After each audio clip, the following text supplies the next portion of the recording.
All right, everybody, welcome back to another episode of On the Border with Sheriff Lamb. I am the law enforcement advisor here at FAIR, the Federation for American Immigration Reform, something we desperately need in this country. And it is my great honor to have not only a phenomenal man and sheriff, but my good friend, Sheriff Chuck Jenkins from Frederick County, Maryland. Chuck, thank you for coming back on, and you look amazing as always. I don't know, you always look stronger and better every time I see you.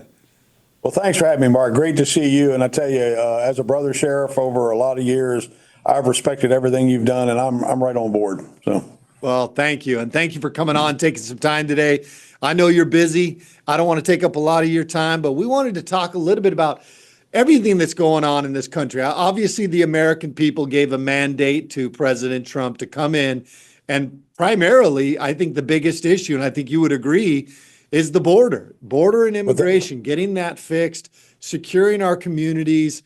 And so he's got a big task ahead of him. He's appointed border czar Tom Homan. And Tom Homan's gotten right to work. He hasn't even gotten a paycheck yet, but he's already out there beating the bushes and doing what the president has asked him to do. Part of what we're seeing, though, is we're seeing this pushback, which we knew. You've felt it. You've seen it. I mean, you're right here in the belly of the beast sometimes with all this immigration stuff. Yeah, you're right. So without a doubt. Yeah.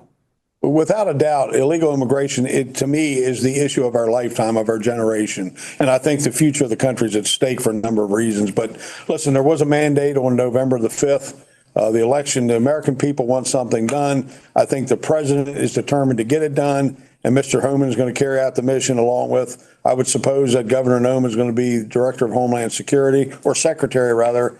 And as a team, I think they'll be remarkable. And I'm on board.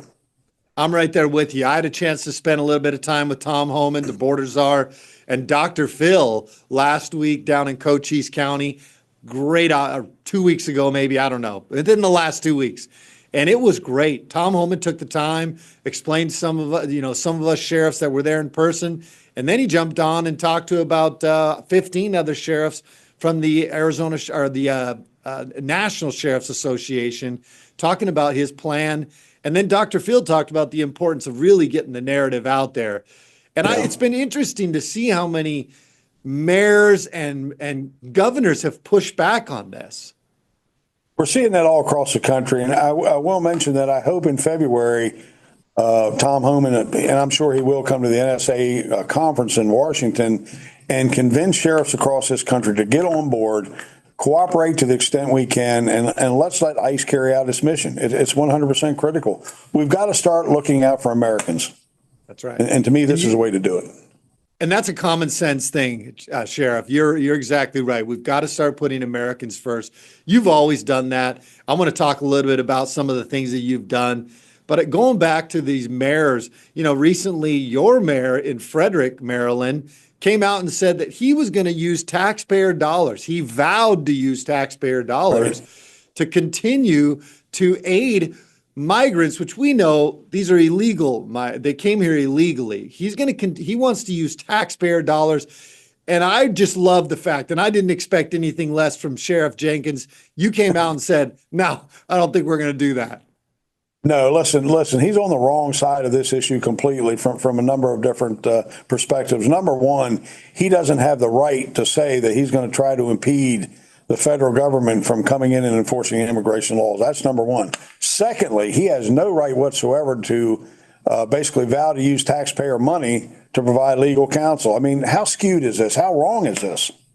It's wrong. And for those of you who don't know, it's Mayor Michael O'Connor, Frederick, Maryland. Came out I think December 4th is when he said that he was going to do this. Yeah. Sheriff, who has the authority to deal with this immigration issue? He's basically saying he wants the city of Frederick to become a sanctuary city. I'm telling you, as long as I'm sheriff of this county, our cooperation with ICE, working with ICE in the 287G program now for 16 years, as long as I'm in this chair, it will never be a sanctuary county. He can say what he wants as mayor. I can tell you that I will cooperate to the extent I can, whatever that might be going forward, to make sure we remove criminals from this county and keep our citizens safe. Boy, I love that. And I think your citizens appreciate that. We saw something similar out in San Diego where the Board of Supervisors, they said, "Hey, we're not going to participate in this." And the sheriff, bless her heart, she came out and said, "No, the board doesn't tell me what to do as the sheriff. I'm the sheriff, and I actually do. I'm a sole and separate entity from the board." And I loved hearing that, and I love hearing what you're saying here today. And I know your constituents do as well, because it's your constituents that have felt the wrath of the amount of illegal immigration that has come into this country. Right. That's the beauty of being a sheriff. I answer to the 320,000 people in this county, and I listen closely and I listen intently, and I look at what's important for their safety. When I look at what the mayor's saying, I mean, how does he square this? How do you sit down in a room with a family or a father of a Laken Riley or a Rachel Morin or a Sarah Root and try to justify this position? It's sad. It really is sad. You can't justify it. You can't. It's unjustifiable. And I've wondered the same thing. And I know Rachel Morin was from one of the counties not far from where you're at. Harford that County, happened yes. Right here in Maryland. Yes, Harford County. You look at the horrific crimes, the brutality going on across this country, especially with young female victims. We can't allow this to continue. We've got to root out the criminal element, the human traffickers, the cartels, this gang TDA that's coming into this country. They are brutal. They are brutal. There's a level of crime, chaos, and brutality coming to this country that we aren't prepared for, and the justice system is not prepared for. You are exactly right. You just nailed some really important things, because I don't think we do such a good job in law enforcement keeping the evil from the good people. And I don't think most people realize just how close that evil gets sometimes. And, these TDA, this gang that's come from Venezuela, and many other gangs coming from Central and South America and other places in the world, I don't think the average citizen understands just how dangerous they are. And I'm glad you brought that up.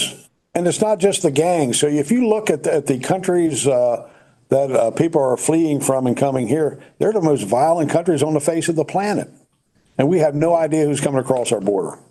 This administration has failed America. It absolutely has. I couldn't agree with you more. We've seen it firsthand, and we've been saying for a long time, Sheriff, and I know you get it. What happens in our backyard today will be in your front yard tomorrow. Yeah. Even though it happens in Arizona initially, ultimately it ends up in places like Maryland and Chicago and New York and all these different places. And then it becomes the job of men like yourself to go out and have to eradicate what the federal government failed to take care of in the first place.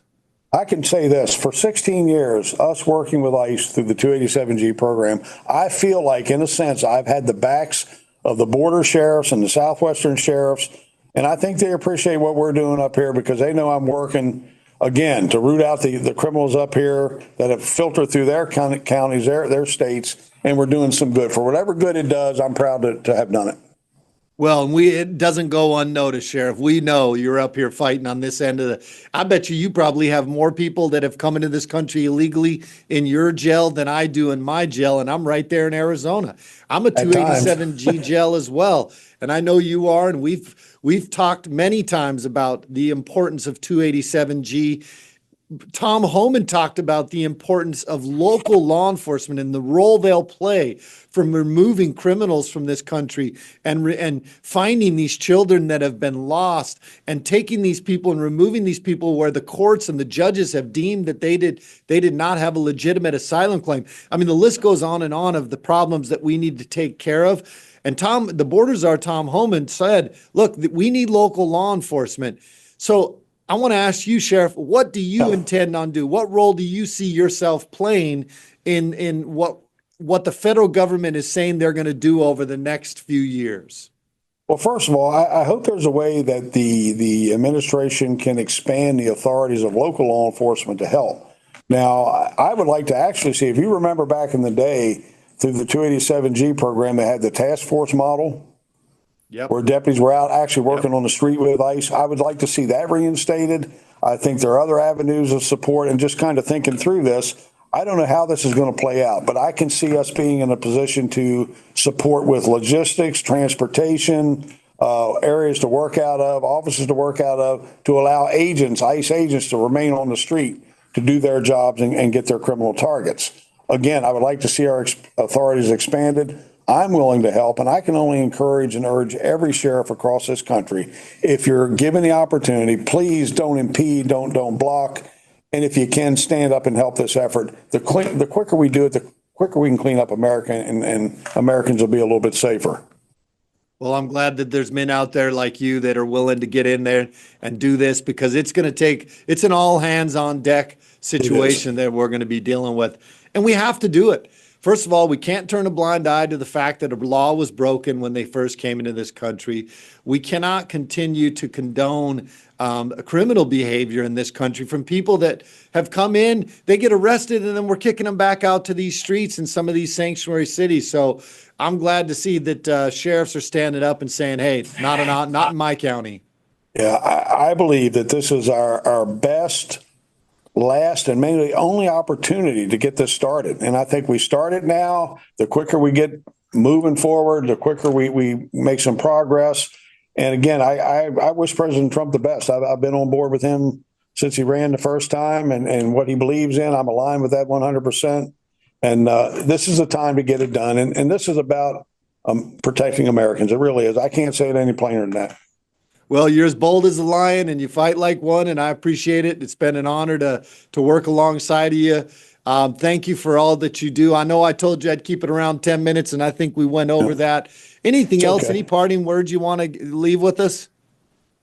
Not other than I can't stress the importance of what we're about to embark on here with this mission. And again, I can only urge other chiefs and other sheriffs to push back on these opposition mayors and governors, and stay the hell out of the way. Let us do our jobs. Let us protect Americans. And then I'll just say, you know what? Have a Merry Christmas, and let's wish for the best New Year and going forward a great America. Well, God bless you, Sheriff Jenkins. Merry Christmas to you and your family as well, and everybody out in Maryland. And thank you for taking the time with us here today at FAIR. If you are interested in being part of what we're doing out here, please go to fairus.org. You can donate. This is a 501c3, so we need your help to be able to continue to get the message out there and be able to talk to men like this. Sheriff Jenkins, thank you so much. God bless you, and Merry Christmas to you. Same to you, Mark. Take care.